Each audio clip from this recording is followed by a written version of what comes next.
Pour ne rien manquer, abonnez-vous maintenant. Jean-Jacques Bourdin. Il est 11h moins 10. Autre annonce faite à Marseille. Collège de 8h à 18h dans les quartiers d'éducation prioritaire, maternelle dès l'âge de 2 ans. Il s'agit d'une expérimentation. Marseille aux avant-postes. Je vous disais dans le titre droit au but. C'est la devise qu'Emmanuel Macron a chippée à l'OM, ça. Je le précise. Elisabeth Alain Morino, bonjour. Bonjour. Secrétaire général du syndicat UNSA, syndicat de l'enseignement. Dites-moi, Elisabeth Alain Moreno, c'est possible ça, collège de 8h à 18h dans les quartiers d'éducation prioritaire ? Impossible, c'est une bonne question. Après, c'est pas forcément une bonne idée, parce qu'une bonne idée, effectivement, elle se mesure si elle est utile ou si elle est faisable. Oui, oui. Sur l'utilité, on n'a pas vraiment eu d'explicitation de notre président. Ça a été une annonce qui a été faite sans aucune concertation, et on a l'impression que pour lui, plus on va laisser les enfants longtemps sur une journée d'école et plus ça va résoudre plusieurs difficultés, alors que ça n'est absolument pas, un enjeu qui est partagé, parce que les élèves, ça dépend qu'est-ce qu'on leur fait faire sur cette plage de 8h à 18h. Et là, on a eu quand même comme simple élément devoir fait et d'autres activités pédagogiques dont on ignore le contour. Donc sur l'utilité, on aurait besoin d'avoir davantage d'éléments, en tout cas si la proposition elle est vraiment sincère de la part du président. Et ensuite sur la faisabilité, on est quand même sur une annonce le 26 juin.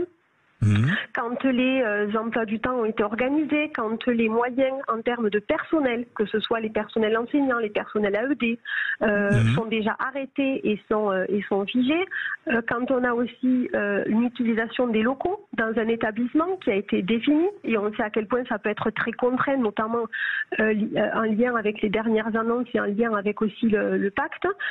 Donc ni sur l'utilité ni sur la faisabilité, pour l'instant, on arrive à trouver cette précision. Oui, il n'y a pas de précision pour l'instant, effectivement. Il n'y a pas de précision et il n'y a pas eu de concertation. C'est-à-dire que tout le monde découvre à nouveau, par un déplacement du chef de l'État, dans pourtant un projet de Marseille en grand qui était urgent. Il y avait une urgence éducative à Marseille, il y avait beaucoup d'attentes et nombreux sont les personnels qui se considèrent enfin entendus et pris en considération sur la difficulté qu'il peut y avoir à Marseille. Oui, vous ne pouvez pas vous plaindre à Marseille parce que vous êtes aux avant-postes, si je puis dire. Non, c'est vrai. Non, mais c'est vrai. L'État, j'oublie encore une fois. On est d'accord, il y a un engagement, on est entièrement d'accord. Et par contre, ce qui est à souligner, et c'est très important à retenir pour l'ensemble du monde éducatif, c'est qu'il y a aussi un investissement important de la mairie de Marseille, et on voit bien que quand il y a des choses qui sont menées de concert à la fois par l'État et à la fois par les collectivités locales, forcément derrière ça suit. Les moyens sont mis, ce qui ne sera pas forcément le cas partout ailleurs. Après, ce sont des choix politiques, on est d'accord. Mais une fois de plus, ce n'est pas parce que la mairie de Marseille continuera à abonder en moyens, peut-être, je pense, à l'accueil des 2 ans pour des ATSEM, que derrière l'État va suivre et que les personnels seront en capacité de s'organiser, parce que, encore une fois, fin juin, ça paraît presque... Alors apparemment, c'est pour la rentrée prochaine, vous pensez, ou non? Alors, il n'y a pas eu de précision par rapport aux échéances, mais par contre, comme toutes les annonces ces derniers temps, on est sur... Ça se met en place petit à petit dès que l'on peut. Mais ça veut rien dire. Ça veut rien dire. Nous, les années scolaires, c'est du 1er septembre au 31 août. Il y a des organisations très rigoureuses qui sont derrière. Et c'est pas dès que tout le monde peut et quand on peut. Il n'y a eu aucune échéance annoncée. Peut-être qu'elle arrivera par la suite quand on se rendra compte que l'annonce, elle était précipitée. Bon, en ce qui concerne l'expérience conduite on est à 52 écoles, je crois, à Marseille. Je parle d'écoles, là. C'est ça. Sur le Grand Marseille, non, on est à davantage, on est à 82 écoles. Oui, 82 écoles, effectivement, 82 écoles, beaucoup en REP, évidemment, beaucoup, la moitié dans les quartiers nord à peu près. Alors, est-ce que ça fonctionne bien là, toutes les expériences qui sont conduites, le directeur qui participe au recrutement des enseignements, plus de moyens financiers, plus de moyens humains, des projets innovants proposés par les enseignants, établissement par établissement. Certains parlent de liberté, d'autonomie, d'innovation. D'autres disent c'est du libéralisme, de la dérégulation et de la rupture d'égalité. Qu'en pensez-vous ? Alors, effectivement, les niveaux d'appréciation sont très différents. Après, ça dépend aussi qu'est-ce qu'on attend de notre école, parce que souvent la nuance, elle vient de là, ou de comment est-ce qu'on peut lire après une mesure qui arrive d'un certain. Ce sont des expériences, ça, c'est pas des mesures, ce sont des expériences qui sont conduites.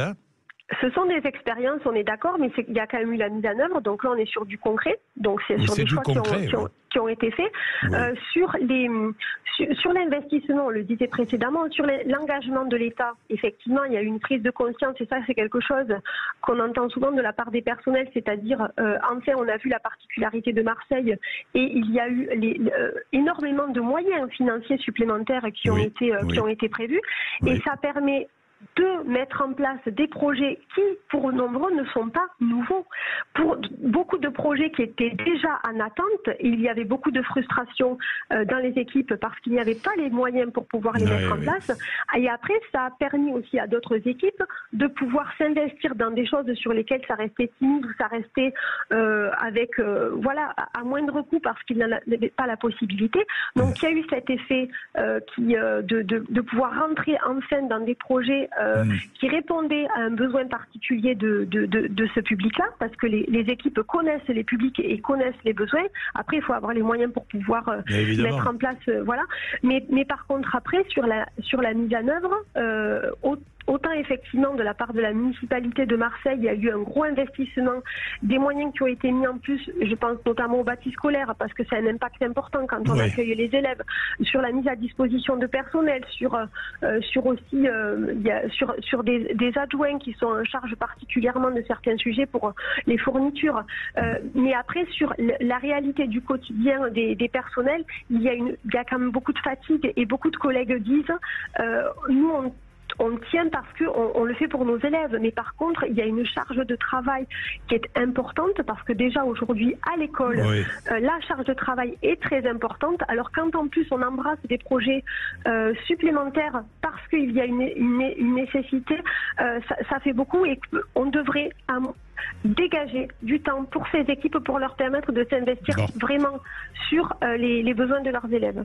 Merci Elisabeth Alain Moreno. Merci, secrétaire général du syndicat UNSA, syndicat de l'éducation. Il est 10h58, vous êtes sur Sud Radio évidemment. 11h midi, nous allons parler. Nous allons rester dans les quartiers dits difficiles, les quartiers, l'insécurité dans certains quartiers, parce que tous les quartiers de banlieue ne sont pas difficiles. Il y a des quartiers de banlieue où on vit très bien, mais l'insécurité dans certains quartiers, l'État est-il impuissant, vraiment? Nous allons débattre, vous allez voir que nos intervenants ont beaucoup de choses à dire, et puis à 12h05, notre invité sera Frédéric Thirier. Le rapporteur du Conseil d'État est favorable au port du hijab pour les footballeuses en compétition. Gérald Darmanin y est opposé. Frédéric Thirier, qui sera mon invité tout à l'heure à 12h05, y est aussi opposé. Et vous, allez-y, 0826 300 300, 10h58.